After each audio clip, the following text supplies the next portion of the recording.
শালা ওয়া শৈলে কথাকা ওর ভুইর মনেতে সে অর্ধেক ধান খাই ফেলাইছে। ওরা আমার ছাগল ধরি ঘরে নিয়ে যাচ্ছে। সালাম আলাইকুম চাচা। ওয়ালাইকুম আসসালাম। কি এত রাগি আছে কেন? আর কই না ভাইস্তি, এই মাথা গরমের পর আবার হিট করি না ধরো।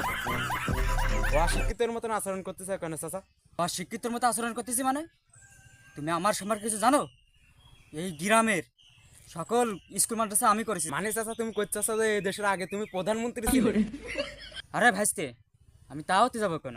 আমি আগে রাজমিস্ত্রি ছিলাম, আমি রাত দিয়ে সব গাতেছি, বুঝতে পারিস? আমি তো ভাবছিলাম তুমি কোটিপতি। তুমি তো এসব ভাববা। তোমার সাথে এখন আমার বকার সময় নেই। তোমার বুঝের গিয়ে আমার হাটের বেলা শেষ হয়ে যাবে। সরো এনতে সরো, এক তো মাথা হিট আছে আমার। চাচা তোমার সব কথা শুনলাম, তুমি কি রোজা আছো? ভাইস্তি, তুই এই কথাটুক করলে কি এরকম কথা তুই কইতে পারলি? আমি রোজা নেই মানে?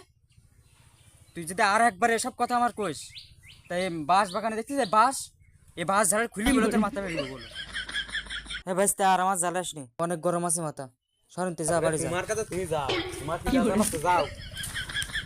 চাচার সাথে একটু ফাজলামি করিয়ে যাও। চাচা রাগি আছে, আর একটু রাগ বাড়াই দিও। ও চাচা, ভাত খাতে যাচ্ছাও নাকি?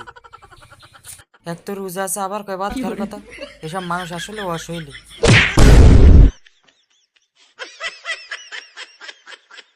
এসবে মানুষের কি কইতে তালি কও? ইসরে, এ রোজা থেকে কত বড় একটা ঘা খালাম তালি। আরে যতবারে রাগ করি ঝগড়া করি ততবারে এরকম পুরি ঘা খাই। না, আর এরকম রাগ করা যাবে না। এবার তুই যা, তুই বাড়ি যা, আর রাগাইস নি। আর আমি এরকম রাগ করতে চাইনি।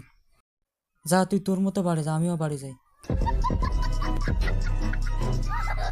ওরে আল্লাহ, আমার মাজার কোমর মনে ভেঙে গেছে।